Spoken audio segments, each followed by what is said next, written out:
ഒരു ഒരു വീട്ടിൽ നിന്ന് 2 പേരെ സെലക്ട്. തുള്ളണ്ട ഒരാളെ സെലക്ട് ചെയ്തു ചേട്ടനെ സെലക്ട് ചെയ്തു ചേട്ടനെയാണ് സെലക്ട് ചെയ്തത്. സുഭാഷിനെ മനസ്സിലായോ? മനസ്സിലായില്ല. ചേട്ടനെ സെലക്ട് ചെയ്തു എന്ന് പറഞ്ഞു കഴിഞ്ഞാൽ എന്തോ മനസ്സിലാവാത്ത. ഞാൻ ഇംഗ്ലീഷിലല്ലല്ലോ മലയാളത്തിലല്ലേ പറഞ്ഞത്. ചേട്ടൻ പാടി ചേട്ടനെ സെലക്ട് ചെയ്തു. ഒന്ന് മാറിക്കേ.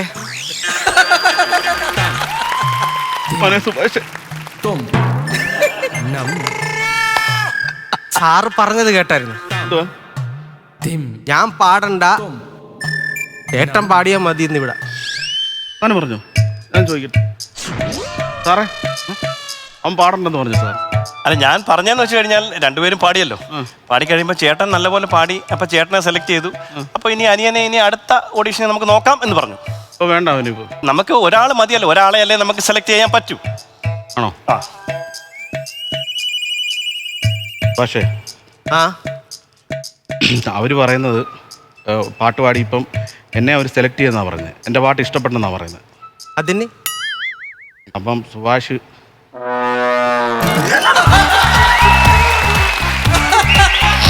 മനസ്സിലായില്ല. ഞങ്ങളുടെ സ്റ്റേജിൽ നിന്ന് ഒന്ന് ഇറങ്ങിത്തരാമോ? അയ്യോ നിങ്ങളുടെ സ്റ്റേജാ? അതിന് നീ ഇട്ടേക്കുന്ന സ്റ്റേജാണടാ ഇത്. എന്റെ തനി കോണം വെളിയിലെടുപ്പിക്കാൻ ഹലോ നിനക്ക് അറിയാൻ വയ്യാത്തോണ്ടാണ്. അറിയാൻ വയ്യാത്തോണ്ടാണ്. പക്ഷെ പറ എന്തൊക്കെ നിനക്ക് ശകലമെങ്കിലും മനസാക്ഷി ഉണ്ടായിരുന്നെങ്കിൽ ഇയാള് പാടാൻ പറഞ്ഞപ്പോ നിനക്കൊന്ന് പാടാതിരുന്നൂടായിരുന്നാടാ. എടാ അങ്ങനെ പറഞ്ഞ നീ അല്ലേടാ എന്നെ നിർബന്ധിച്ചത് പാടാ. നിനക്ക് ശകലമെങ്കിലും മനസാക്ഷി ഉണ്ടായിരുന്നെങ്കിൽ ഞാൻ പറഞ്ഞപ്പോ തെറ്റിച്ച് പാടണമായിരുന്നടാ. എടാ അവന്റെ ഒരു സ്വസ്തി എന്റെ സ്വസ്ഥതയാണ് പോയത്. എടാ നിനക്ക് ഞാൻ വെച്ചിട്ടുണ്ട്.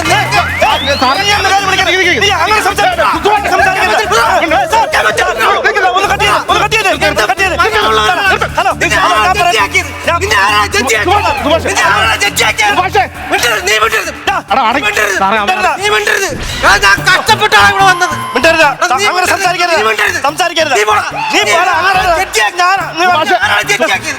ആരാ ജഡ്ജി എന്നുള്ള നിങ്ങളുടെ വീട്ടുവഴക്ക് തീർക്കണമെങ്കിൽ അവിടെ പോയി തീർക്കണം. ഞാൻ മ്യൂസിക്കലിന്റെ ജഡ്ജിയാണ്, അല്ലാതെ കോടതി ജഡ്ജിയല്ല. മനസ്സിലാക്കണം. എടാ നിന്നെ ആരാടാ ജഡ്ജി? നിനക്ക് മനസ്സാക്ഷി നീ മിണ്ടരുത്. നീ എന്തൊക്കെയാണ് എന്നോട് സുഭാഷ് സംഗതി? എന്റെ സംഗതി കൊള്ളാം. എന്റെ ശബ്ദം ഒഴുകി വരുന്ന എന്തൊരു പാട്ടാണ്. നീ എന്തൊക്കെയാണ് എന്നെ വെച്ച് ഇതെല്ലാം ഞാൻ പറഞ്ഞു. നിന്റെ വായിക്കകത്ത് ഈ സംഗീതമൊക്കെ ഒഴുകി. പക്ഷെ അതിനേക്കായി നല്ലതായിരുന്നു നിന്റെ ചേട്ടന്റെ വായിന്ന് ഒഴുകിയ സംഗീതം. മനസ്സിലായോ? നീ ഒരു ചേട്ടനെ കുറിച്ചാണോ ഇങ്ങനെ പറയുന്നത്? അയാളെ കഷ്ടപ്പെട്ട് കരിങ്കല്ല് ചുമന്നോ ഉണ്ടാക്കിയ തടിയില്ലേടാ നിന്റേത്? ആര് കരിങ്കല്ല് ചുമ? അയാൾ ആരാടാ പാറപ്പണിക്ക് പോയിക്കൊണ്ടിരുന്നത്? എടാ ആരാടാ പാറപ്പണിക്ക് പോയിക്കൊണ്ടിരുന്നേന്ന്? നീ ഇപ്പൊ എങ്ങനെയുണ്ട്? എങ്ങനെയുണ്ടോ ചോദിച്ചാൽ എനിക്ക് എങ്ങനെ അറിയാം? ഇവൻ ഒറ്റ കാര്യം അറിയത്തുള്ളൂ. എന്തുവാ? ഇവന്റെ വയറും ഇവന്റെ വായും. പിന്നെ നീ ഞാൻ കഷ്ടപ്പെട്ട് പോയി പാറ പൊട്ടിക്കാൻ അതിനൊക്കെ പോയിട്ട് ഇവനെയാണ് തീറ്റിച്ചോണ്ടിരുന്നത്. പിന്നെ നീ അങ്ങനെ അല്ലല്ലോടാ പറഞ്ഞത്. എന്റെ ചേട്ടൻ എന്നെ തോളെ വെച്ച് കൊണ്ടുപോയി നെഞ്ചത്ത് കിടത്ത് പാട്ട് പഠിപ്പിച്ചു, തീറ്റിച്ചു, പാറ പൊട്ടിച്ചോണ്ട് തിന്നാൻ തന്നതൊക്കെ നീ പറഞ്ഞത്. അതിങ്ങനെ ഒരു റിയാലിറ്റി ഷോ ആകുമ്പോ എന്തെങ്കിലുമൊക്കെ സെന്റിമെന്റ്സ് പറയണമെന്ന് പറഞ്ഞ് ഞങ്ങൾ തമ്മിലുള്ള അഡ്ജസ്റ്റ് ആയിരുന്നു. പക്ഷെ ഇവൻ വൃത്തികെട്ട പരിപാടി കാണിക്കുമെന്ന് ഞാൻ അറിഞ്ഞ. പക്ഷേ എല്ലാ അച്ഛൻ മേളിൽ ഇരുന്ന് കാണുന്നു. അച്ഛൻ സ്റ്റേജിന്റെ മേളിൽ കയറിയാണ് ഇരിക്കുന്നത്. സ്റ്റേജിന്റെ മേളിലല്ല, സ്വർഗത്തിരുന്ന് അച്ഛൻ ഇതെല്ലാം കാണുന്നുണ്ട്. നിങ്ങൾ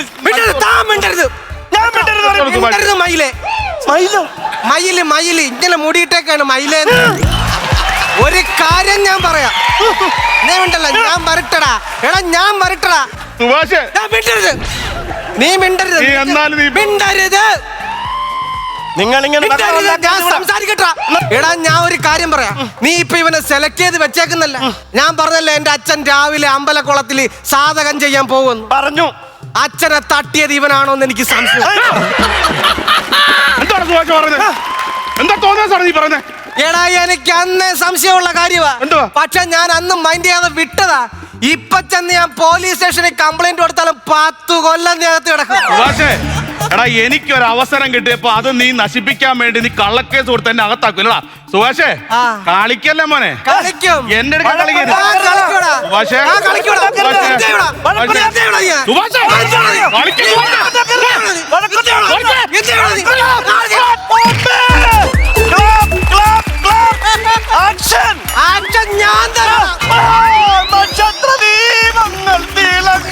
അവനെ കൊടുക്കല്ലേ? ഭാഷ അടങ്ങിയിരിക്കാൻ അവനെ ഇങ്ങോട്ട് പോ. അവനെ ഇങ്ങോട്ട് വിട്. അടിക്കരുത്. അവൻ എന്നെ കൊടുക്കരുത്.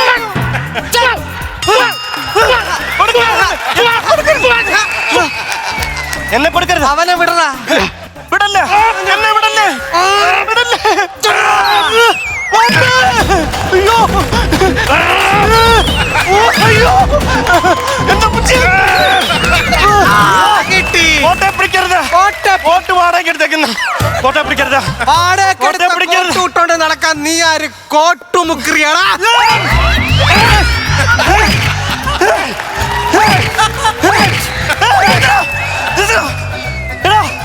നിങ്ങൾക്ക് കുഞ്ഞു കളിക്കാനുള്ള സ്ഥലമല്ലടാ ഇത്.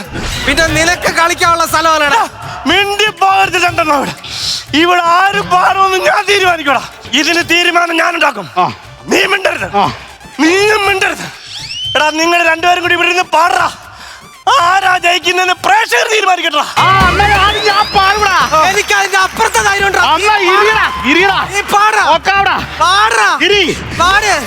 ഷട്കാല ഗോവിന്ദമാരോട് തൽക്കാലം ഞാനേയുള്ളൂ. ഇപ്പൊ തൽക്കാലം ഞാനേയുള്ളൂ. അത് നിന്റെ വെറും തോന്നലാണ്. തത്തജം തകതജം തത്തജം തത്ത. തിച്ചജം തിരിച്ചജം തുച്ചജം തുച്ച. തകി തകിത തകി തകിത തകി തകിത തത്ത. തക തക തക തക തക തക ത. പള്ളിക്കൂടത്തിൽ പോയിട്ടില്ല ഈ പച്ചൻ. പള്ളിക്കൂടത്തിൽ പോയിട്ടില്ല ഈ പച്ചൻ. മരം വെട്ടുകാരനാരും നെൻ്റപ്പൻ. അയ്യോ മരം വെട്ടുകാരനാരും നെൻ്റപ്പൻ. തക തക തക തക തക തക തക തക തക തക തക തങ്കമ്മ. അത് എന്റെ അമ്മ, എന്നാ പൊന്നമ്മ. അത് അമ്മടമ്മ. ശരിയാ നീ കേട്ടത് ശരിയാ. ശരിയാ നീ കേട്ടത് ശരിയാ. കാടിളക്കി വരുന്ന കൊമ്പനെ തളച്ചത് ശരിയാ. നീ കേട്ടത് ശരിയാ. എന്നാ ഇത് നീ പിടിച്ചോടാ. ക്ഷേത്രത്തിൽ വന്നിട്ടുണ്ട് ഷാബുസാമി. ക്ഷേത്രത്തിൽ വന്നിട്ടുണ്ട് ഷാബുസാമി. എന്റെ ക്ഷേത്രത്തിൽ വന്നിട്ടുണ്ട് ഷാബുസാമി. നൃത്തമൊക്കെ ചെയ്യാറുണ്ട് ഷാബുസാമി. നൃത്തമൊക്കെ ചെയ്യാറുണ്ട് ഷാബുസാമി. എത്ര മനോഹരങ്ങളായ ദിനങ്ങളായിരുന്നത്. എത്ര മനോഹരങ്ങളായ ദിനങ്ങളായിരുന്നത്. ക്ഷേത്രത്തിൽ വന്നിട്ടുണ്ട് ഷാബുസാമി. എന്റെ ക്ഷേത്രത്തിൽ വന്നിട്ടുണ്ട് ഷാബുസാമി. നമ്മുടെ ഷാബുസാമി, നമ്മുടെ ഷാബുസാമി, നമ്മുടെ ഷാബുസാമി, നമ്മുടെ ഷാബുസാമി, നമ്മുടെ ഷാബുസാമി, നമ്മുടെ ഷാബുസാമി, നമ്മുടെ ഷാബുസാമി, നമ്മുടെ ഷാബുസാമി.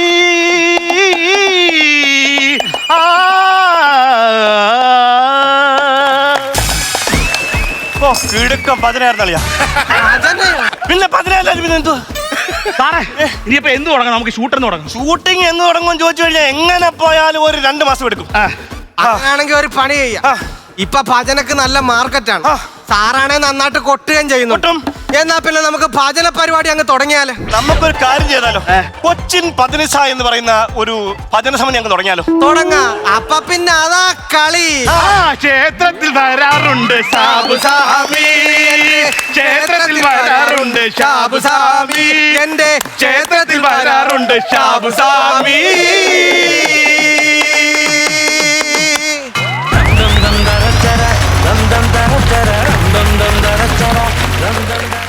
ഉഗ്രൻ ഉഗ്രൻ കയ്യടി അത്യുഗ്രൻ. ചേട്ടാ അജിമോൻ, അഭിലാഷേ, വിഷ്ണു, സൂപ്പർ സ്കിറ്റായിരുന്നു കേട്ടോ. സൂപ്പർ എന്ന് പറഞ്ഞാൽ നിങ്ങൾ 3 പേര് ഇളകി ആടുമായിരുന്നു കേട്ടോ.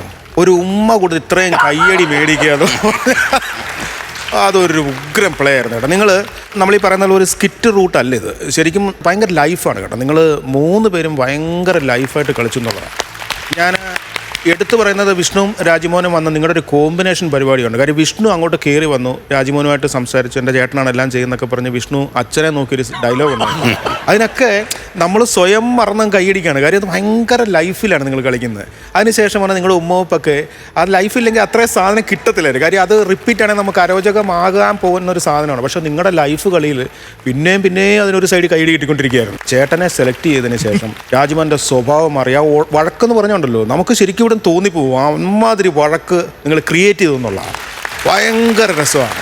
അത് എങ്ങനെ ചിരിപ്പിക്കാൻ പറ്റും അതെല്ലാ സൈഡും നിങ്ങൾ ചെയ്തു. നിങ്ങൾ സ്റ്റേജ് ഈ വേദി നിങ്ങൾ ശരിക്കും യൂസ് ചെയ്തു, ഉള്ള സ്ഥലം നിങ്ങൾ വൃത്തിയായിട്ട് യൂസ് ചെയ്തു. ബാബുസ്വാമിയുടെ പാട്ട് അടിപൊളിയായിരുന്നു. രാജിമോനെ വിഷ്ണു പൊളിച്ചു. ഒരു ഭയങ്കരമായൊരു കോമ്പിനേഷൻ വർക്ക് ചെയ്തുകൊണ്ടാണ് ഈ സ്കിറ്റ് ഇങ്ങനെ പോയത് കേട്ടോ. നല്ല ലെവലിൽ നിന്നു നിങ്ങൾ അസാധ്യമായിട്ട് പെർഫോം ചെയ്തു. എനിക്ക് രാജിമോൻ്റെ ടോൺ ഭയങ്കര ഇഷ്ടമാണ്. കാര്യം ഒരു സാധനം എങ്ങനെ പറഞ്ഞേൽപ്പിക്കണം എന്നുള്ളത് കറക്റ്റായിട്ട് അറിയാം. വിഷ്ണു അതെങ്ങനെ ലൈഫായിട്ട് കളിച്ച് കൊടുക്കാം എന്ന് കാണിച്ചു കൊടുത്തു. വിഷ്ണുവിൻ്റെ പെർഫോമൻസ് പണ്ടുകൂട്ടേ അടിപൊളിയാണ്. ചില സമയത്ത് ടെൻഷൻ കൊണ്ടാണ് വിഷ്ണു മറന്നു പോകുന്നത്. പക്ഷെ ആ മറവിയൊക്കെ പോയി. വിഷ്ണു അടിപൊളിയായിരുന്നു കേട്ടോ. നല്ല അതുപോലെ അഭിലാഷേ സൂപ്പറായിരുന്നു കേട്ടോ. 3 പേരും തകർത്തു. ബിജുക്കുട്ടൻ ചേട്ടാ തകർത്ത് കളഞ്ഞേട്ടാ, തകർത്ത് തരിപ്പണമാക്കി എന്നൊക്കെ പറയൂലേ, അതേപോലെ ആയിരുന്നു കേട്ടോ കോമഡി. നമ്മൾ റിയാലിറ്റി ഷോ ഒക്കെ നമ്മൾ കോമഡിയിൽ അവതരിപ്പിക്കാറുണ്ട്. മിമിക്രി ആയാലും ഗാനമേളയുടെ സംഗീതപരമായിട്ടൊക്കെ നമ്മൾ ചെയ്യാറുണ്ട്, ഒരുപാട് ചെയ്തിട്ടുണ്ട്. പക്ഷേ ഇതിനൊരു വേറിട്ട കാഴ്ചയായിരുന്നു കേട്ടോ. വേറിട്ട കാഴ്ച തന്നെയായിരുന്നു. കാരണം ഈ ചേട്ടനനിമാർ ഇങ്ങനെ വരുമോ എന്നുള്ളത് നമ്മൾ ഒരിക്കലും ശരിക്കും പറഞ്ഞൊരു ട്രാജഡി അല്ലേ ഇത്. അന്നേ വരെ ഭയങ്കര കോമഡിയിൽ പോയിരുന്നിട്ട് സത്യം പറഞ്ഞാൽ ചെറിയൊരു കണ്ണുനീര് വരുന്ന ഒരു ഇത് വന്നിരുന്നു. കാരണം ചേട്ടൻ ഇങ്ങനെ അച്ഛനെ നോക്കിയിരിക്കുമ്പോൾ ഈ രാജിമോൻ്റെ ഭാവം മാറുന്നുണ്ട്. പിന്നെ ഇവര് തമ്മിലുള്ള ക്ലാഷ് ഞാൻ കരുതി അവിടെ എങ്ങനെ ഇത് ട്രാജഡിയിൽ അവസാനിക്കും, കോമഡിയിൽ അവസാനിച്ചല്ലേ സുഖമുള്ളൂ. ഇനി പിന്നെ ഞാൻ നോക്കിയപ്പോൾ അവിടെ നിന്നാണ് കോമഡി തുടങ്ങിയത്. അത് തൊട്ടേ നമ്മളിങ്ങ് ചിരിച്ചിട്ട് പിന്നെ അവസാനം വരെ ചിരി നിർത്തിയിട്ടേ ഇല്ല. എനിക്ക് തോന്നണത് ഒരു ശരിക്കും പറഞ്ഞാലൊരു നല്ല സ്റ്റാൻഡേർഡായിട്ട് പോയിട്ടുള്ള കോമഡി ആയിരുന്നു. എൻ്റെ പേഴ്സണലായിട്ടുള്ള അഭിപ്രായം.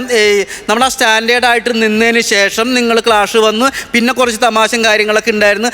അതിനകത്തൊരു എൻഡ് കണ്ടെങ്കിൽ ഒരു സ്റ്റാൻഡേർഡും കോമഡിയും കൂടി നിറഞ്ഞു നിന്നതിന് എനിക്ക് തോന്നുന്നു ബാബുസ്വാമിയുടെ പാട്ടിലോട്ട് കടന്നിട്ട് എനിക്ക് തോന്നുന്നു അതിന് മുമ്പേ വെച്ച് നല്ലൊരു ക്ലൈമാക്സിൽ കട്ട് ചെയ്യായിരുന്നെങ്കിൽ ആ സാധനം ഭയങ്കര രസമായിരുന്നു. അപ്പം എൻ്റെ ഒരു അഭിപ്രായം പറഞ്ഞുള്ളൂ. എനിക്ക് വേറൊന്നും പറയാനല്ല, കേളിക്കട്ടനായിരുന്നു കേട്ടോ. All the very best. Thank you നസീർക്ക. നിങ്ങളുടെ ടീം വരുമ്പോൾ നമ്മുടെ മനസ്സിലൊരു ഒരു തോന്നലുണ്ട്, ഇന്ന് പൊളിച്ചിട്ടേ പോവുള്ളൂ. അത് കറക്റ്റായിട്ട് അങ്ങ് ചെയ്തു.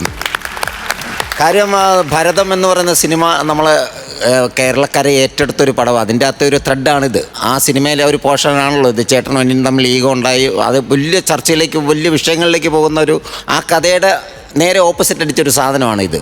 അതുമായിട്ട് ബന്ധമില്ല എങ്കിൽ പോലും ആ സിനിമയിൽ കണ്ട ആ സാധനത്തിൻ്റെ വേറൊരു വേഷനാണ് നിങ്ങളിപ്പോൾ ചെയ്തത്. ചേട്ടൻ അത് വേറെ, എന്നെ ആദ്യം സെലക്ട് ചെയ്തതാണ്. അവിടെ പിന്നെ ചേട്ടൻ കയറുകയാണെന്ന് പറയുമ്പം ഉണ്ടാകുന്ന ആ മാനസിക പ്രശ്നം ഇവിടെ വെച്ച് തന്നെ അടിച്ചു തീർക്കുകയാണ്. അത് വളരെ മനോഹരം. അതിൻ്റെ ഭജനയുടെ മുമ്പ് വരെ ഉള്ളത് ഒരു കടലിളക്കം എന്ന് പറയുന്ന രീതിയിൽ ഇങ്ങനെ ഇളകി ഇങ്ങനെ തിരമാലകൾ വന്നുകൊണ്ടിരിക്കുകയായിരുന്നു. പിന്നെ കടലിനൊരു ശാന്തം വരുമല്ലോ, ആ ശാന്തമാണ് ആ ഭജനയുടെ ഭാഗത്തേക്ക് വന്നപ്പോഴുള്ള ഒരു വ്യത്യാസം, ആ ഒരു കയറ്റവർക്കം ഉണ്ടായതിൽ. അത് ബിജുക്കുട്ടൻ പറഞ്ഞ നഗ്നമായൊരു സത്യമാണത്. അത് കറക്റ്റ് കാര്യമാണ്. കാര്യം അത് വേറൊരു ലെവലിൽ. കാര്യം ദാസേട്ടൻ്റെ പാട്ടിട്ട് നിങ്ങൾ ലിപ്പ് ചെയ്യുകയാണെങ്കിൽ പോലും ഓട്ടോമാറ്റിക്കലി നമ്മളത് നിങ്ങൾ തന്നെ പാടുന്ന എന്നുള്ളൊരു ഇതിലാണ് ഇരുന്ന് കണ്ടത്. അപ്പോൾ അവസാനം വരുമ്പം ആ ഒരു റേഞ്ചിൽ ഒപ്പിക്കത്തക്ക രീതിയിൽ എന്തെങ്കിലും ഒരു സാധനം നിങ്ങൾ കൊണ്ട് ഒന്ന് വൈൻഡപ്പ് ചെയ്തിരുന്നെങ്കിൽ ഇതിലും കുറച്ചുകൂടെ പഞ്ച് ചെയ്ത്, അല്ലെ ഇപ്പോൾ എന്താണോ അതിൻ്റെ ഇരട്ടി മേളിൽ നിന്നേനെന്നുള്ളൊരു അഭിപ്രായം എനിക്കുമുണ്ട്. അപ്പോൾ എന്തായാലും അത് നമുക്ക് പറയാതിരിക്കാൻ പറ്റാത്തതുകൊണ്ടൊക്കെ പറഞ്ഞു പോയതാണ്. അത് സത്യം. കാര്യം എന്നാ വെച്ചാൽ നിങ്ങളുടെ ആ വോയിസിലേക്ക് വന്നപ്പം മറ്റതിൻ്റെ ആ ഒരു പഞ്ചിങ്ങനെ കിടക്കുന്നില്ലേ, നിങ്ങൾക്ക് തന്നെ ഒരു ഫീൽ ചെയ്തില്ലേ, പെട്ടെന്നൊരു ചേഞ്ച് വന്ന പോലെ. അതായി ആ ഒരു ഭാഗം മാത്രമേ നേരത്തോട്ട് ലോക്കലായിട്ട് കളിച്ചോളൂ. ആദ്യം തൊട്ടേ ലോക്കലാണെങ്കിൽ പിന്നെ നമുക്കിത് എടുക്കാം. പക്ഷേ മറ്റത് ഇങ്ങനെ കിടക്കുകയാണ്. ആ കിടക്കുന്നതിൻ്റെ ഇടയിലേക്കാണ് ഇത് വന്നത്. പക്ഷേ നിങ്ങളെ കളിച്ച് വെച്ചതിൻ്റെ ഒരു സ്പിരിറ്റ് ഉണ്ടല്ലോ, ആ പവർ അവിടെ വന്നപ്പോൾ ഒന്ന് ചെറുതായിട്ടൊന്ന് ഡിമ്മായി, അത്രയേ ഉള്ളൂ. അപ്പോൾ എന്തായാലും ഞാൻ ആദ്യം പറഞ്ഞ പോലെ ആ വന്നതിൻ്റെ നിങ്ങൾ വരുമ്പോഴുള്ള നമ്മുടെ പ്രതീക്ഷ നിങ്ങൾ നശിപ്പിച്ചിട്ടില്ല. 3 പേരും ഗംഭീരമായിരുന്നു. ഞാൻ സത്യത്തിൽ ഇതിൻ്റെ അകത്ത് പറയുന്നത് അഭിലാഷിനെ മാത്രമേ പറയുള്ളൂ. കാര്യം അഭിലാഷ് ആണ് ഇതിൻ്റെ നെടുന്തൂണ്. ഇടയ്ക്ക് നിന്നിട്ട് ഫൈറ്റ് ചെയ്തതും കംപ്ലീറ്റ് അഭിലാഷാണ്. അഭിലാഷ് ഒരുപാട് ചേഞ്ച് ആയിപ്പോയി കേട്ടോ. അഭിലാഷേ ആദ്യം വന്നതല്ല, പിന്നെ വന്നതല്ല, അതിന് പിന്നെ വന്നപ്പം ഇപ്പം അവിടെ നിന്നൊക്കെ ഒരുപാട് മാറിപ്പോയി. അഭിലാഷ് നല്ല പക്ക ആർട്ടിസ്റ്റാണ് Abhilash. Okay, all the best. അപ്പോൾ 3 പേരും അടിപൊളിയായിരുന്നു. Thank you. പനിസക ഷോയിലെ ഫൈനൽ ഓഡീഷന്റെ സ്കിറ്റ് കഴിഞ്ഞു. നമുക്ക് മാർക്സിലേക്ക് പോകാം. എത്ര മാർക്ക്? ഞാൻ കൊടുക്കാം. ഞാനൊരു 20,000 രൂപ കൊടുക്കാം. 20,000 രൂപ. ഓക്കെ, നസീർക്ക? ഞാനൊരു 18,000 രൂപ കൊടുക്കും. 38,000 രൂപ രണ്ടുപേരുടെ. ബാക്കി പ്രചോദേട്ടന്റെ വക. ബാക്കി പിടിച്ചു. ടോട്ടൽ 75,000 രൂപയുടെ സിൽവർ പഞ്ച്. അടുത്ത silver punch Rajimohan team. Last schedule ഇല്ലാഞ്ഞുകൊണ്ട് ഷബോൻ ഷാ തേട് കാണാൻ പറ്റുന്ന എനിക്ക് ഭയങ്കര സങ്കടം ഉണ്ടായിരുന്നു. കാര്യം അവിടെ ഹോസ്റ്റലിൽ നിൽക്കുമ്പോൾ പറഞ്ഞു ഇവിടെ പൊളിച്ചടിക്കുന്നു. എനിക്ക് അതിനുശേഷം വരുന്ന സ്കിറ്റാ. അതെ അതെ, ഉഷാറാക്കി. അന്നാണ് ഈ 75,000 രൂപ കിട്ടിയത് സിൽവർ പഞ്ച്. ഒരുപാട് പിള്ളേര് ഫാൻസ് ഉണ്ട് കേട്ടോ നിങ്ങക്ക്. അല്ല വേറെണ്ടല്ല, ഷബോൻ ഷായ്ക്ക് സ്പൈഡർമാനും മറ്റേ ഇതെല്ലാം സൂപ്പർമാനൊക്കെ പിള്ളേര് പോയിട്ട് ഇപ്പൊ ഷബോൻ ഷാണ്. കേരളത്തിൽ മിന്നൽ മുരളി കഴിഞ്ഞാൽ അവർക്ക് ഷബോൻ ഷായ. അതെ അതെ അതെ, ഒരുപാട് വീഡിയോസ് ഞാൻ പിള്ളേരെ കണ്ടു. മറ്റേ ആ ഷോൾ ഇങ്ങനെ വലിച്ചെടുത്തിട്ട് ഷബോൻ ഷാ ആ നമ്മൾ എടുത്തു പറഞ്ഞില്ല ഷോട്ടുകള്. അതിലൊരു വീഡിയോ നമുക്കൊന്ന് പ്ലേ ചെയ്താലോ? ഒരു കുട്ടി ഷബോൻ ഷായുടെ ഒരു കുട്ടി ഫാന്റെ വീഡിയോ ഉണ്ട്. പതുക്കെ ഷബോൻ ഷാ എന്ന് പറയുമ്പോഴും നീ എന്താന്ന് പറയാണ്? എന്താ എന്താ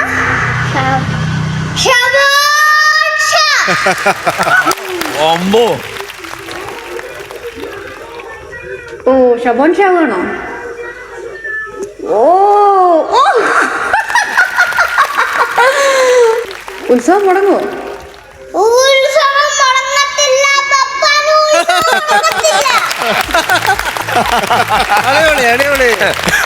ഷബോൻ ഷാ ഫാൻ. ഇത്രയും ഫാൻസ് ഉണ്ട് ഷബോൻ ഷായ്ക്ക്, ചെറുതുകളൊക്കെ ആയിട്ട് ഒരുപാടുണ്ട്. രാജിമോൻ പറയൂ. ഭയങ്കര സന്തോഷം ചേട്ടാ. ഇത് എനിക്ക് അയച്ചു തന്നിട്ടുണ്ടായിരുന്നു അവര്. ജീവ, നമുക്ക് ഇത് ചെയ്ത് ഇത്രയും ഫാൻസ് ഉണ്ടാകുന്ന പറഞ്ഞ നിസ്സാര കാര്യം. സത്യം. പ്രത്യേകിച്ച് രാജിമോനൊക്കെ ഈ ഫ്ലോറിൽ നിന്ന് സൃഷ്ടിച്ച് എടുത്ത കലാകാരന്മാരാണ് അല്ലേ? അപ്പൊ അത്രയും ഫോം ചെയ്ത് നിങ്ങൾ 3 പേരും അത് ഫോം ചെയ്ത് ഓരോ സാധനം വിജയിക്കുമ്പോൾ അങ്ങനെയാണ് നമുക്ക് നാട്ടിലെ കോമഡി എന്ന് പറയുന്ന കോമഡിക്കാർ എന്ന് പറയുന്ന ഒരു സെഗ്മെന്റ് തന്നെ ഉണ്ടാകുന്നത്. അപ്പോൾ നിങ്ങളത് ക്രിയേറ്റ് ചെയ്ത് ആൾക്കാരിലേക്ക് എത്തി, ആൾക്കാർ ഒരുപാട് പേര് ഫാൻസ് ഉണ്ടാകുമ്പോൾ നമുക്ക് വീണ്ടും വീണ്ടും നമ്മുടെ ഈ പ്രോഗ്രാമിനെ ഇഷ്ടപ്പെടുന്നു, അവർ വരാൻ ആഗ്രഹിക്കുന്നു. ആ വരുന്നവരാണെങ്കിൽ മത്സരിച്ചാണ് ഇവിടെ ഓരോ സ്കിറ്റുകളും അഭിനയിച്ചത്. അതാണ് നമ്മുടെ പ്രോഗ്രാമിന്റെ ഏറ്റവും വലിയ വിജയം എന്ന് പറയുന്ന കാര്യം. ഇത് ഐറ്റം വേറെ വിജയവും നിങ്ങൾ കൊടുക്കുന്ന മോട്ടിവേഷനാണ്. ഇപ്പോൾ ഞങ്ങളൊക്കെ നിങ്ങളെ ഓർത്ത് അഭിമാനം കൊള്ളുന്നു. ഇനിയും ഒരുപാട് സ്കിറ്റുകൾ നിങ്ങൾ. എനിക്ക് തോന്നുന്നത് രാജുമോനൊക്കെ നേരത്തെ ഇവിടുത്തെ പ്രോഗ്രാം കാണുമ്പോഴേ ഇവിടെ വരണം അല്ലേ? ഇപ്പൊ ഏറ്റവും ടോപ്പിൽ നിൽക്കുന്ന ടീമിലെ ഏറ്റവും ടോപ്പ് ആള് അല്ലേ? തീർച്ചയായും രാജുമോനെ, ഇന്ന് സത്യം പറഞ്ഞാൽ നിങ്ങളുടെ പെർഫോമൻസ് കണ്ട് അന്തം വിട്ടിരിക്കുകയായിരുന്നു. കാര്യം നിങ്ങൾ അതുപോലെ പെർഫെക്റ്റ് ആയിട്ട് നിങ്ങൾ ചെയ്തു എന്നുള്ളത് ഒരു ഭയങ്കര ജീവനായിരുന്നു. അതെ, എനിക്ക് ചെറിയ ഹെൽത്ത് ഇഷ്യൂസ് ഉണ്ടായിരുന്നു. അപ്പൊ ഇന്നലത്തെ ഷെഡ്യൂളിൽ എനിക്ക് പങ്കെടുക്കാൻ പറ്റിയില്ല. പനിയുടെ പ്രശ്നമുണ്ട്. അതിന്റെയൊക്കെ ഒരു ചെറിയ പ്രശ്നത്തിലൊക്കെയാണ് ഈ സ്കിറ്റ് വർക്ക് ചെയ്തത്. പക്ഷെ അത് ദൈവാനുഗ്രഹിച്ച് ഒരു സിൽവർ പഞ്ചിലേക്ക് പോയപ്പം ഒരുപാട് സന്തോഷം. വന്ന ദിവസം തന്നെ രാജ്മോൻ അവിടെ നിന്ന് ഹോസ്പിറ്റലിൽ വരുന്നില്ലെന്ന് പറഞ്ഞിട്ട് പിന്നെ അവൻ അവിടെ ഇരിക്കാൻ പറ്റത്തില്ല. എൻ്റെ അമ്മയ്ക്ക് അന്നേ പോലും ഹോസ്പിറ്റലിൽ ചെറിയ സർജറി എന്തോ ഉണ്ട്, അതും ഒക്കെ കളഞ്ഞിട്ടാണ് വന്നത്. പിന്നെ ഞങ്ങൾ റൂമിൽ ഇരുന്ന് ഇങ്ങനെ ചെറുതായിട്ട് പറഞ്ഞ് നോക്കി. ഞങ്ങൾ ശരിക്കും പറഞ്ഞാൽ സ്കിറ്റ് സെറ്റ് ചെയ്യുന്ന പറഞ്ഞാൽ ഇങ്ങനെ കളിച്ച് അങ്ങ് നോക്കും. ലൗഡിൽ തന്നെ കളിച്ച് അങ്ങനെയാണ് സെറ്റ് ചെയ്യുന്നത്. റീ സ്കിറ്റ് അങ്ങനെ ചെയ്തില്ല. അപ്പോൾ അതിൻ്റെ ഒരു ടെൻഷൻ ഞങ്ങൾക്കും ഉണ്ടായിരുന്നു. കാരണം ഇത് എങ്ങനെ പോകും എന്നുള്ള കാര്യം ഒരു ടെൻഷൻ ഉണ്ടായിരുന്നു. കാരണം അങ്ങനെ ചെയ്യാത്തതുകൊണ്ട് ഇവനും അധികം സംസാരിക്കാൻ പറ്റത്തില്ല. തൊണ്ടയ്ക്ക് വലിയ പ്രശ്നമായിരുന്നു. എനിക്ക് ടോൺസിലൈറ്റിസിന്റെ പ്രശ്നം ഇപ്പോൾ ഉണ്ട്. അപ്പോൾ വോയിസ് അധികം. പക്ഷെ എനിക്ക് കളിക്കുമ്പോൾ എനിക്ക് അറിയില്ല, അങ്ങനെ പറ്റത്തില്ല. കളിക്കുമ്പോൾ അങ്ങനെ ഡയലോഗുണ്ട് എനിക്ക് വിറഞ്ഞ്. അപ്പൊ അതുകൊണ്ട് ഇത്രയും കിട്ടിയത് തന്നെ വലിയ സന്തോഷം, ഭാഗ്യം. സുഭാഷേ, പണ്ട് വിഷ്ണു നമ്മുടെ ഐറ്റം ഒരു സുഭാഷെ വിളി അവിടെയാണ് പ്രേക്ഷകരുടെ ഇടയിലേക്ക് ക്രാഷ് ലാൻഡ് ചെയ്തത്. ഇന്ന് ഒരു സുഭാഷ് പറഞ്ഞോ. ഒത്തിരി സന്തോഷമുണ്ട്. വയ്യാത്തോണ്ട് കിടപ്പ് തന്നെ ആയിരുന്നു ശരിക്കും. ഇങ്ങനെ കളിക്കുന്ന ഒരു സംശയമുണ്ട്. പക്ഷെ അവൻ അതൊക്കെ മറന്ന് റേഞ്ച് നല്ല സെറ്റായിട്ട് കളിച്ചു. അതുകൊണ്ട് നമുക്ക് അവൻ്റെ കൂടെ ഇന്ന് കളിക്കുമ്പോഴാണ് നമുക്ക് ചൂരി ഉണ്ടാകുന്നത്. അപ്പൊ അത് അടിപൊളിയായിട്ട് വന്നത് ഒത്തിരി സന്തോഷമുണ്ട്. എന്നാലും ഇങ്ങനെ തന്നെ പോട്ടെ. നല്ല നല്ല ഐറ്റങ്ങളുമായിട്ട് ഷബോൻ ചേട്ടൻ അടുത്ത ഐറ്റങ്ങളൊക്കെ ആയിട്ട് വായോ, ഉഷാറാവട്ടെ. ഓക്കെ, സന്തോഷം. നമ്മുടെ ചേട്ടൻ കാണിച്ച പോലെ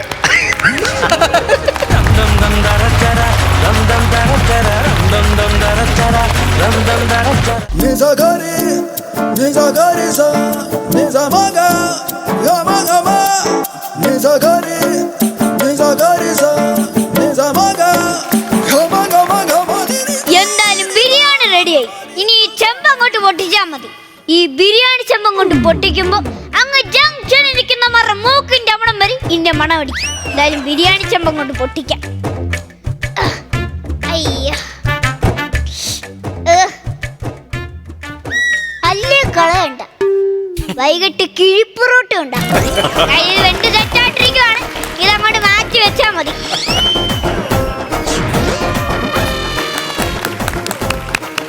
ചേട്ടാ, എനിക്കൊരു ഗ്ലാസ് മധുരട്ട് ചായ തരുമോ? ചായ തരുവോന്നു? ചായ വിൽക്കാനല്ലേ നമ്മളിവിടെ വെച്ചേക്കുന്നത്. അതല്ല ഏട്ടാ, എന്റെ പേഴ്സ് എന്റെ കയ്യിൽ നഷ്ടപ്പെട്ടു. അത് മാത്രല്ല, മൊബൈലിലാണ് ക്യാഷും ഇല്ല. എന്റെ ഷുഗർ ആണെങ്കിൽ പറ്റ ലോയിലാ നിക്കുന്നേ. നല്ല തലവേദന ഉണ്ട്. എന്നാ പിന്നെ ഇവിടെ വന്നത് നല്ലോണം കറങ്ങിയടിച്ച് വീണാലേ. താങ്കൾക്ക് ചായല്ലേ വേണ്ടേ? എടുത്തരാം. അതെ, ചായക്ക് പാലില്ല. സുലൈമാനിയായാലും മതിയോ? സുലൈമാനിയോ? ഈ കട്ടൻ ചായയുടെ പര്യായ പദമാണ് സുലൈമാനി. അതായാലും മതിയോ? ഓ മതി ഏട്ടാ. മധുരട്ട് എടുക്കട്ടെ. ഓ അയ്യോ, ഷുഗർ ലോ ആയതല്ലേ. ഇന്നാ പിടിച്ചു. നല്ല മധുരമുള്ള സുലൈമാനി. ഇതങ്ങോട്ട് അകത്തോട്ട് ചെല്ലുമ്പോ ദേ എന്ന് പറയുന്നതിനും ഷുഗർ മേളോട്ട് വരും. അല്ല, താങ്കൾ എവിടാ താമസം? ഞാൻ കോഴിക്കോടാ. കോഴിക്കോടാ? ഇവിടെ എന്തിനു വന്നത്? ഒരു ഇന്റർവ്യൂയുടെ ഭാഗമായിട്ട് വന്നതാ. പെട്ടെന്ന് ഞാൻ തിരിഞ്ഞു നോക്കുമ്പോഴേ എന്റെ കുഞ്ഞുനാളിൽ നാട് വിട്ടുപോയി എന്റെ അനിയനെ കൂട്ടി തോന്നി. അതുകൊണ്ടാണ് ഇങ്ങോട്ട് വന്നത്. രാവിലെ എല്ലാം കഴിച്ചായിരുന്നോ? ഇല്ല ഏട്ടാ, ഒന്നും കഴിച്ചിട്ടില്ല. എന്നാ പിന്നെ കഴിക്കാനൂടെ എടുക്കാം. അയ്യോ ചേട്ടാ, വേണ്ട ചേട്ടാ, ഞാൻ പിന്നെ പോയി കഴിച്ചോളാം വീട്ടിൽ പോയിട്ട്. കുഴപ്പമില്ലെന്ന്. വീട്ടിൽ പോകുന്നതിനിടയ്ക്ക് അങ്ങനെ തല ഇറങ്ങി വീണാ അതെനിക്കൊരു നാണക്കേടില്ലേ. ഇപ്പൊ ചൂടോടുള്ള ബിരിയാണി ഞാൻ അങ്ങോട്ട് തരാം. അയ്യോ ചേട്ടാ, അതൊരു കൈനീട്ടാവത്തില്ലേ? അത് കൈനീട്ടാവും. അതിനെന്താ? കൈനീട്ടം കടം പറയുന്നത് മോശമല്ലേ ചേട്ടാ? ഇതൊക്കെ ഈ മനുഷ്യര് തന്നെ ഉണ്ടാക്കിയല്ലേ, അല്ല ദൈവം ഒന്നും പറഞ്ഞിട്ടില്ലല്ലോ കൈനീട്ടം കൊടുത്തിട്ട് കാര്യങ്ങളൊക്കെ മേടിക്കാവോ. ഞാൻ കൊണ്ട് തരാവേ. നല്ല ചൂടോടുള്ള ബിരിയാണി. താങ്ക്സ് ചേട്ടാ, ചേട്ടൻ നല്ല മനസ്സാ. ഓ അതെ, ഇതില് മുട്ടയില്ലല്ലോ. അത് തൊലിക്കാൻ അങ്ങോട്ട് പോന്നെ, അതിനുള്ള സമയം എനിക്കൊന്ന് താ. അതല്ല, ഞാൻ ഇപ്പൊ കടം പറഞ്ഞാലും പിന്നെ ഞാൻ കാശ് തരുമല്ലോ. അപ്പൊ പിന്നെ മുട്ട മിസ്സാക്കണ്ടെന്ന് എടുത്ത് തരാം. എന്നാ മുട്ട. പിക്കിളില്ലേ? ഉണ്ടല്ലോ. പൂക്കളില്ല ആരെങ്കിലും? ഓ പിക്കിളല്ല, പിക്കിളില്ലേന്ന്, അച്ചാറില്ലേന്ന്. ആകപ്പാട് 2 കയ്യേ ഉള്ളു. ഞാൻ എടുത്തു തരുമെന്ന് സമാധാനപ്പെടും. ചേട്ടാ ഒന്ന് നിക്കണേ. എന്തായാലും 2 കൈ ഉണ്ടല്ലോ. ഉണ്ടല്ലോ. അപ്പൊ ഒരു കയ്യിൽ സലാഡും ഒരു കയ്യിൽ ഇച്ചിരി പിക്കിളും എടുത്ത് കൊണ്ടുവരണം കേട്ടോ. ഇതൊക്കെ എന്തു പാടേ ഇത്. ആണ്ടേ കൊണ്ടുവന്ന് അച്ചാറ്. താങ്ക്സ് ചേട്ടാ, ചേട്ടനെ നല്ലൊരു മനസ്സാണ്. ഓ ഇതൊന്നും വലിയ കാര്യമൊന്നുമില്ല. ഞാനൊക്കെ ഈ താഴേക്കിടന്ന് വന്നവരാ. കാരണം എനിക്ക് ഈ വിശപ്പിന്റെ വിളിയറിയാം. ഞാൻ ചെറുപ്പത്തിൽ ഒന്നും കഴിക്കാതെ ഒരു കട്ടൻ ചായ പോലും കുടിക്കാൻ കാശില്ലാതെ ഈ റോഡിൽ കൂടി ഇങ്ങനെ നടന്നിട്ടുണ്ട്. പക്ഷേ ഞാൻ നാണം കെട്ടി ഇതുപോലൊരു കടക്കാരൻ ചോദിച്ചിട്ടില്ലേ. താങ്കളെ കുറിച്ചറിയില്ല. താങ്കൾ എവിടെ ഇരിക്കും കഴിക്കുന്നേ? ചേട്ടാ, എനിക്കൊരു സംശയം. എന്താ? ഈ ചിക്കൻ ബിരിയാണിക്കാണോ മട്ടൻ ബിരിയാണിക്കാണോ ബീഫ് ബിരിയാണിക്കാണോ കൂടുതൽ ടേസ്റ്റ്? എന്റെ അഭിപ്രായത്തിൽ കാശ് കൊടുത്ത് കഴിക്കുന്ന ബിരിയാണിക്കാണ് ഏറ്റവും കൂടുതൽ. താങ്കളെ സലാഡൊക്കെ കൂട്ടി കഴിക്കൂ ഇങ്ങോട്ട്. ഓ ചേട്ടാ, ചേട്ടാ ഞാൻ ഇങ്ങോട്ട് കേറി വരുന്ന സമയത്തെ ഒരു ബോർഡ് നോക്കിയായിരുന്നു, ഇവിടെ എവിടെയെങ്കിലും ഉണ്ടോന്ന്, കടം കൊടുക്കില്ല എന്ന് എഴുതി വെച്ചിട്ടുണ്ടോന്ന്. അത് ഞാൻ കണ്ടില്ല. അതുകൊണ്ട് ഞാൻ ധൈര്യത്തിൽ ഇങ്ങോട്ട് കേറി പോന്നു. ഞാൻ ഈ ബോർഡ് വെക്കാത്ത കാരണം എനിക്ക് വിശപ്പിന്റെ വിളി അറിയാം. അതെ, കാരണം ഞാൻ ഈ പാവപ്പെട്ടവരെയൊക്കെ സഹായിക്കും. നമ്മൾ ഒരാളെ സഹായിച്ച അതിനുള്ള പ്രതിഫലം നമുക്ക് ദൈവം തന്നെ തരും. ഓ ഹലോ, ഞാൻ ഒരു കടേന്റെ മുന്നിലെത്തിണ്ട്. നമ്മൾ മൊത്തത്തിൽ എത്ര ആൾക്കാരുണ്ട്? 250. ശരി, ഞാൻ ചോദിച്ചു നോക്കട്ടെ. അതെ ചേട്ടാ, ഇവിടെ ചിക്കൻ ബിരിയാണി ഉണ്ടോ? ഉണ്ടല്ലോ. എന്നൊരു 250 ചിക്കൻ ബിരിയാണി പാഴ്സൽ. 250? ദൈവമേ, ഞാൻ ഇപ്പൊ പറഞ്ഞതേ ഉള്ളൂ. ഞാൻ ഒരു ബിരിയാണി ഫ്രീ ആയിട്ട് കൊടുത്തപ്പോ നീ എനിക്ക് 250 ബിരിയാണിയുടെ ഓർഡർ തന്നല്ലോ. അയ്യോ, നീ മുത്താടാ, നീ മുത്ത്. നീ എന്റെ അനിയൻ തന്നെ. നിന്നെ ഞാൻ അങ്ങ് ദത്തെടുക്കോ? ഒരു മുട്ടയും കൂടെ ഒന്ന് തരട്ടെ? വേണ്ട ചേട്ടാ. അതെ, പെട്ടെന്നാവില്ലേ? അതെ, എനിക്ക് ഒരാളെ കൂടെ വിളിക്കണം. ഞാൻ ഒറ്റയ്ക്കാണ്. എന്റെ ഭാര്യയും കൂടെ ഒന്ന് വിളിച്ച് അവളെ ഒന്ന് വിളിച്ചോട്ടെ. പെട്ടെന്ന് 250 പുതിയനല്ലേ ഇല്ലേ? ഹലോ ഹലോ, പറയട്ടാ. നീ അവിടെ നിൽക്കണേ. തൊഴിലുറപ്പിനൊക്കെന്ന് തൊഴിലുറപ്പ് പെട്ടെന്ന് ഓടി വന്നിങ്ങോട്ട്. എന്തു പറ്റി? എനിക്ക് വൈകിട്ട് 300 രൂപ കിട്ടുന്നയാ. 300 രൂപ. എടി നമുക്ക് 250 ബിരിയാണിയുടെ ഓർഡർ കിട്ടിയിട്ടുണ്ട്. 3000 രൂപയെ. നിനക്ക് 300 രൂപയാണോ വരുന്നത് അതോ 3000 ആണോ? വന്നു കഴിഞ്ഞു. വാ ഇങ്ങോട്ട് പെട്ടെന്ന്. അതെ അവള് പെട്ടെന്ന് വരും. ഞാൻ നേരത്തെ ഒന്ന് പൊതിഞ്ഞു തുടങ്ങിക്കോട്ടെ. അയ്യോ ആര് വിളിക്കുന്നേ? ഹലോ എന്താ നേതാവ് വരുന്നോ? ശരി ശരി ശരി. എന്തു പറ്റി?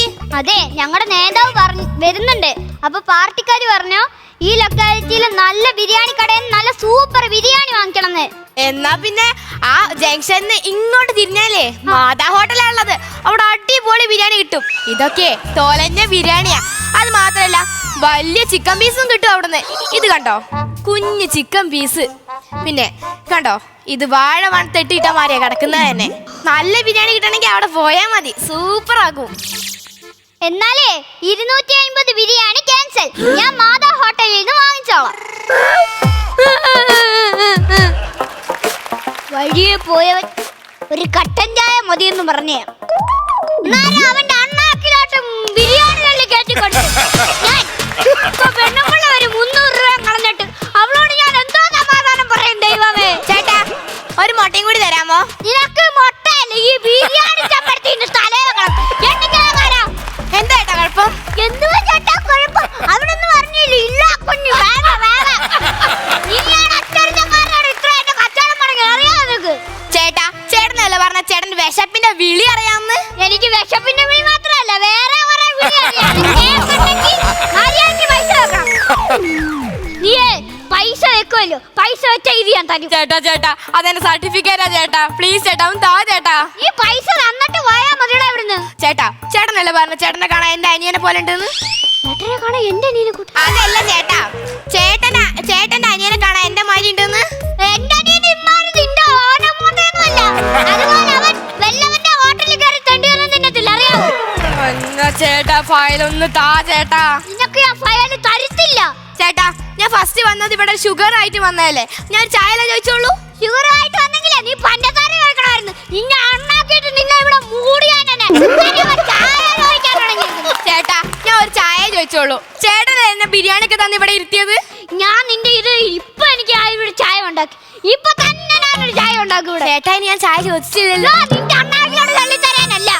നിന്റെ ഈ സർട്ടിഫിക്കറ്റ് കത്തിച്ച് ഞാൻ ആ ചൂടിൽ തന്നെ ഒരു ചായ ഉണ്ടാക്കി അത് തന്നെ ഞാൻ കുടിച്ചു. നിന്റെ മുമ്പിൽ തന്നെ ഞാൻ യൂറിൻ പാസ്. നീ കാണണം നിന്റെ സർട്ടിഫിക്കറ്റ് എങ്ങനാ പോണേ.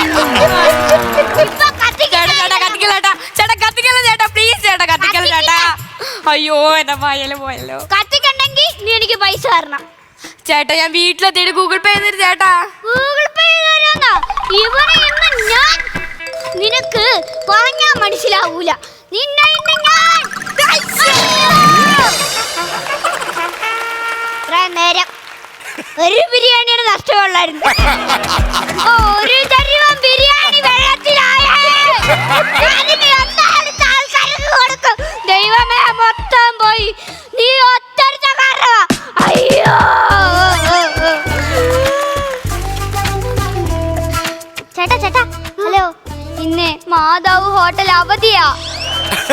അതെ ആ 250 ബിരിയാണി ഒന്നും കൂടി തരുവോ? അതെ ബിരിയാണി നമുക്കൊന്ന് മാറ്റി പിടിച്ചിട്ട് വേറെ ഡിഷ് ആക്കിയല്ലോ. കുഴിമന്തിയാണോ? അല്ല ബിരിയാണി കഞ്ഞി മതിയോ? കഞ്ഞിയോ? അതൊന്നും പോരാ എന്റെ നേതാവിന് ബിരിയാണി തന്നെ വേണം. കുറച്ച് സമയം എടുക്കും. ഇതിപ്പോ വെന്ത് സെറ്റ് ആയിട്ടുണ്ട്. ഇത് നമുക്ക് ഇനി വെള്ളം ഊറ്റണം. അതെ ഇത് മാതാ ഹോട്ടൽ മതിയാ. എന്നാ പിന്നെ അങ്ങോട്ട് തിരിഞ്ഞു കഴിഞ്ഞാ അവിടെ ഉമ്മച്ചീന്റെ ബിരിയാണി കട ഇല്ലായിരുന്നോ? അങ്ങോട്ട് പൊക്കൂടായിരുന്നോ?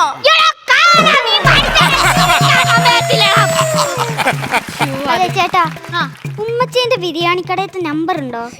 നിന്റെ മുതലാളിയൊന്നും ബിരിയാണി കേട്ടണ്ട. ചേട്ടാ ഞാൻ കാരണല്ലേ 250 ബിരിയാണി നഷ്ടം വന്നേ. ചേട്ടാ ഈ ഫോൺ പിടിച്ചോ. അല്ല എന്നിട്ട് ആ ഫയൽ ഇങ്ങോട്ട് തന്നേക്ക്. അല്ല ഈ ഫോൺ എത്ര രൂപ? ഇതിനെന്തായാലും 1.5 ലക്ഷം വരും. 1.5 ലക്ഷം ഫയൽ എന്ത്?